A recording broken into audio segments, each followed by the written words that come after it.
I want to thank everyone who came to our most recent community coffee.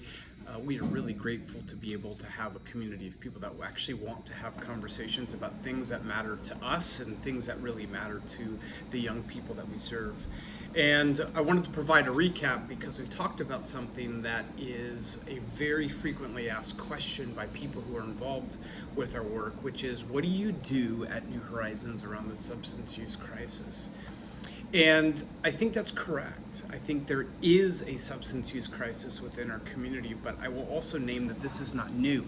This is something that New Horizons has dealt with for a very long time, and substance use has been an issue among the population that we serve. It just so happens that it's something that we are talking about more as a community because it's become more public and it has become more visible, especially the fentanyl crisis within our community. I also want to say that we did talk about in our discussion that this is not something that only impacts unhoused population. This impacts all of us within our communities. Things like fentanyl and substance use are happening at our schools, at our universities, they are happening at our churches, they are happening everywhere. And so we talk about this as an important issue that we all need to collectively deal with to become a healthier and a more whole community. New Horizons is, and we do exist at the intersection where other systems fail, and it is our job. We feel like it is our calling, it's our mandate to make sure that we are creating a safe place for every young person, regardless of who they are and where they are.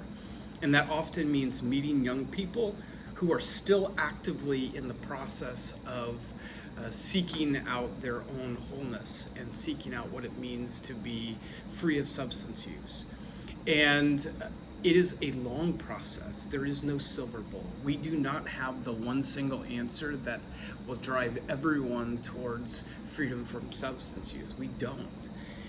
And yet, we talked about how relationship and a safe place are essential for anyone who wants to have freedom from these things. And so we partner with young people exactly where they are. We develop relationships with them, and then when they are ready, we connect them with resources that are appropriate for them. And so we partner with Washington Recovery Helpline, which is a great resource for young people who are looking to get into treatment. We do also provide Narcan for young people who are still actively involved with fentanyl use, and we do that as a safety measure, recognizing that it is a very deadly substance, and if they're going to continue to use that, we want them to be as safe as they possibly can be. We do not allow substance use on site, but like I said, we do certainly serve young people who find themselves actively involved with some version of substance use disorder.